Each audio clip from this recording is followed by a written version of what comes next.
9.713 vatandaşımız ise yaralanmıştır. Hak sahipliği başvuruları 22 Kasım 2024 tarihi itibariyle tamamlanmış olup 7.609 iş yeri ve 349 ahır olmak üzere toplam 8.447 hak sahibi belirlenmiştir. 6 Şubat 2023 sabahı hep beraber büyük bir acıyla uyandık. Bir daha asla olmasını istemediğimiz kötü bir tabloyla uyandık. Bizim Ankara'da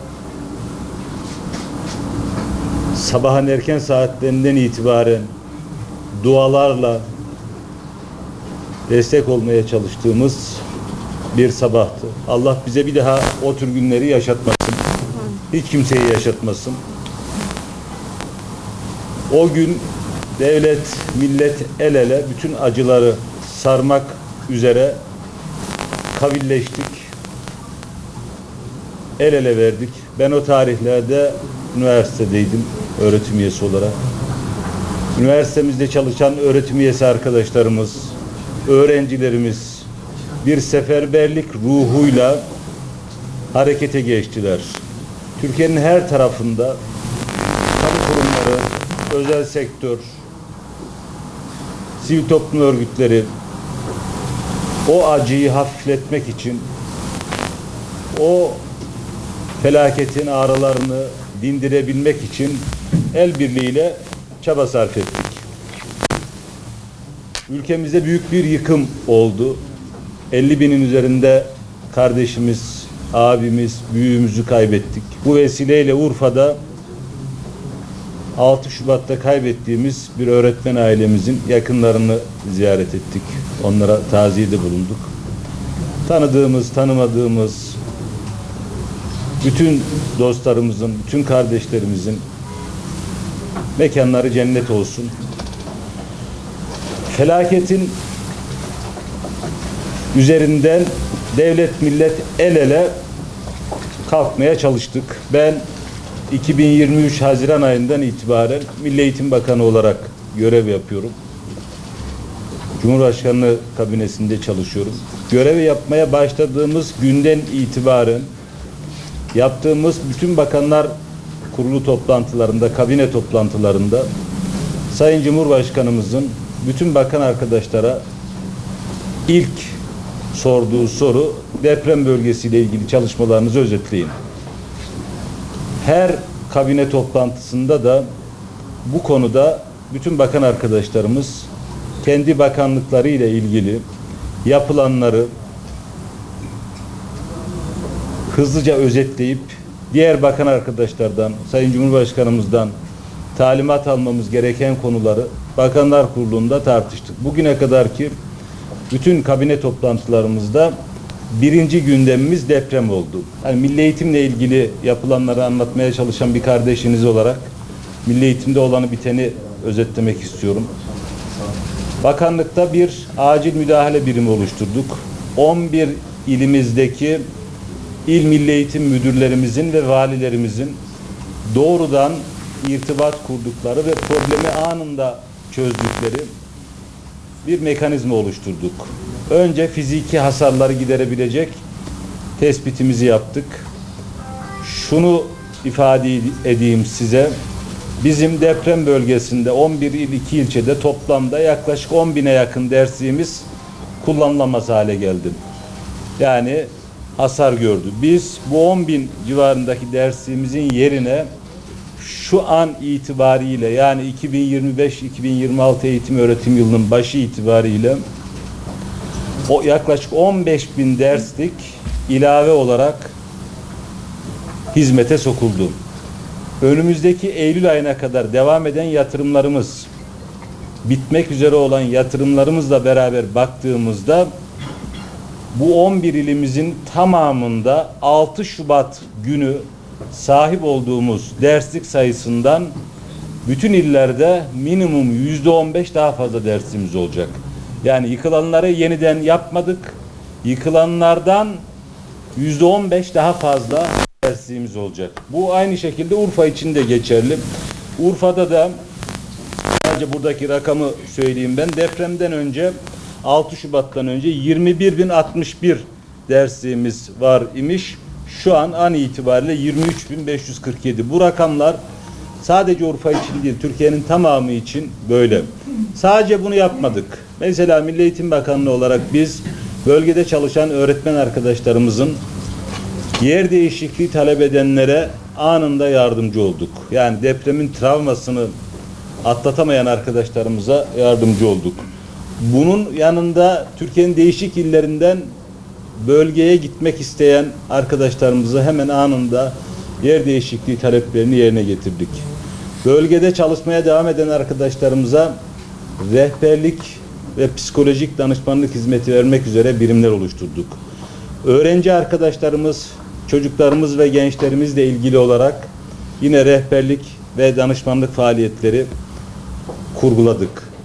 LGS ve YKS sınavına hazırlanan arkadaşlarımızla ilgili olarak sadece bu 11 il, 2 ilçedeki arkadaşlarımızın kendi aralarında yarıştıkları ayrı bir kontenjan oluşturduk. Bu vesileyle gün içerisinde Urfa ile ilgili de, Urfa'nın eğitim yatırımları ile ilgili de milletvekilimiz, il başkanımız ve valimizle birlikte değerlendirmeler yaptık. Urfa kamuoyunun özellikle milli eğitim açısından gündemin önemli oranda meşgul eden öğretmen evi problemimizi inşallah bu yıl yatırım programımızı alıp çözeceğiz. Bunu da bu vesileyle Urfalı kardeşlerimize, öğretmen arkadaşlarımıza, eğitim camiasına müjdelemiş olalım. Bunun dışında birkaç konu daha var. Belki bu basın toplantısında biz özet olarak söyleyeceğiz. Ardından milletvekilimiz ve il başkanımız bu konuyla ilgili detaylı açıklamalar yapacak. Esnaf ziyareti yaptık biraz önce. Burada kuyumculuk, takı ve bakır işlemeciliği ile ilgili olarak yoğun bir mesleki alan olduğunu gördük ve şöyle bir karar aldık. Mesleki ve teknik Anadolu liselerimizden bir tanesini sadece bu konuya hasretmek üzere ilgili genel müdürlüğümüz programlarını organize edecekler ve bir kuyumculuk ve el işçiliği üzerine bir mesleki ve teknik Anadolu lisesi de burada inşallah hizmete kazandırmış olacağız. Bir diğer konu benim daha önce 2014 yılından itibaren çok önemsediğim bir konu, çocuklarımızın spor eğitimiyle ilgili olarak, spor ve güzel sanatlar eğitimi olarak orta öğretim düzeyinde eğitim verdiğimiz kurumlarımızda çocuklarımızın yeteneklerinin daha erken yaşlardan itibaren keşfedilip ona göre eğitim almaları üzerine proje okullar kurgulamıştık. Bunlardan özellikle spor liselerini tematik hale getirip hem programları açısından hem eğitimci kadroları açısından hem de öğrenci seçimi açısından farklılaştırmıştık. Bu anlamda yaptığımız önemli adımlardan bir tanesi Futbol Federasyonu ile beraber yürüttüğümüz ve ilk örneğini Riva'da açtığımız futbol lisesiydi. Burada Şanlıurfaspor'un altyapısıyla da entegre çalışacak bir şekilde burada yeni yaptığımız yaklaşık 20 dönümlük bir arazi üzerine kurulmuş spor lisemizi de ortaokul ve liseyi bünyesinde barındıracak, pansiyonuyla bölgedeki ilkokuldan itibaren yetenekli çocukları keşfedip burada sportif futbol altyapısıyla beraber yeteneklerini geliştirecek, sportif eğitimini geliştirecek bir biçimde tamamlanmak üzere olan spor lisemizi de futbol temalı olarak inşallah hizmete açacağız. Bu tür felaketlerde nasıl tavır takınılması gerektiğini, nasıl siyasi tartışmaların bir tarafa bırakılarak millete hizmet düsturuyla milletin ihtiyaçlarının giderilmesi gerektiğini çok iyi biliyoruz. Biz muhalefet gibi belediye bütçelerini, tüyü bitmemiş yetimlerin hakkını asrın hırsızlıklarıyla harcamak durumunda olan belediyeler gibi davranmadık. Biz AK Partili belediyeler, Cumhur İttifakı'na mensup belediyeler bölgede var güçleriyle bu sürecin içerisinde yer aldılar. Bunun siyasetini hiç yapmadık. Bugün de burada bunun siyasetini yapmak yerine yapılanları, eksik kalan bir şey varsa onları yerinde tespit etmek için buradaydık. Sayın Cumhurbaşkanımız bu konuyu başından itibaren çok yakın bir hassasiyetle takip etti. Tekrar bütün Şanlıurfa başta olmak üzere ki Şanlıurfa'da 11 il içerisinde en az can kaybımızın olduğu illerimizden bir tanesi. 180 şehidimiz var biliyorsunuz Şanlıurfa'da. Şehit olan kardeşlerimize, dostlarımıza bir kez daha Allah'tan rahmet, yakınlarına Allah'tan sabır diliyorum. Allah bizlere bir daha böyle felaketler yaşatmasın diyorum. Hepinize teşekkür ediyorum arkadaşlar. Hem yatırımlar anlamında hem de biliyorsunuz geçtiğimiz yılki öğretmen atamalarında ciddi bir pozitif ayrımcılık yaptık. İnşallah bu yılda yine aynı şekilde devam edeceğiz. Şanlıurfa benim çok takdir ettiğim bir özelliği var. Nüfus artış hızı Türkiye ortalamasının üstünde. Genç nüfusa çok ihtiyacımız var. Sayın Cumhurbaşkanımızın çok hassas olduğu bir konu. Ben burada il başkanımıza, milletvekilimize ve valimize şunu söyledim.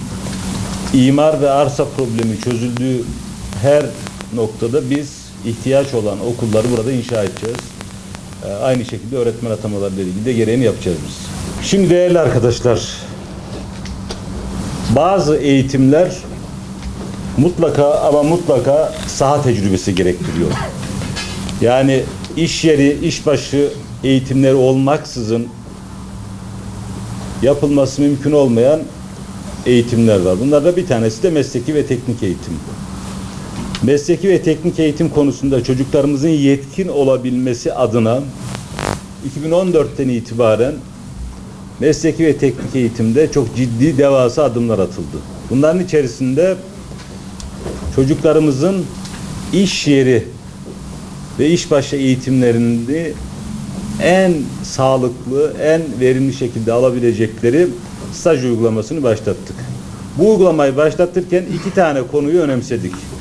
Birincisi çocuklarımızın, gençlerimizin emeklerinin karşılığında asgari ücretin %30'u ve %50'si oranında ücret almalarını, yani emeklerinin sömürülmesine müsaade etmeyecek şekilde haftada 2 gün, 3 gün, kaç gün gidiyorsa pozisyonlarına göre ücret almalarını sağladık. Bu bir. İkincisi, bu da çok önemli. İş yeri kazaları ve meslek hastalıklarına karşı çocuklarımızın, yani staj uygulamasına giden çocuklarımızın sosyal güvenliklerini temin etmeye çalıştık. Bu yasal düzeyde attığımız adım. Uygulamada ise şunu yaptık arkadaşlar. Biz herhangi bir iş yeriyle MESEM ya da mesleki ve teknik eğitim veren lise bağlamında bir işbaşı eğitimi protokolü yapıyorsak eğer, bunu biz ildeki Çalışma ve Sosyal Güvenlik Bakanlığımızın temsilcisinin kontrolünde iş sağlığı ve iş güvenliği açısından alınması gereken tedbirler listesi oluşturduk. Bu protokolü imzalamadan önce, yani çocuğu oraya göndermeden önce bu konuda eksiklik var mı diye incelenir, araştırılır. Eksiklik yoksa eğer, yani bütün tedbirler alındıysa eğer protokol imzalanır.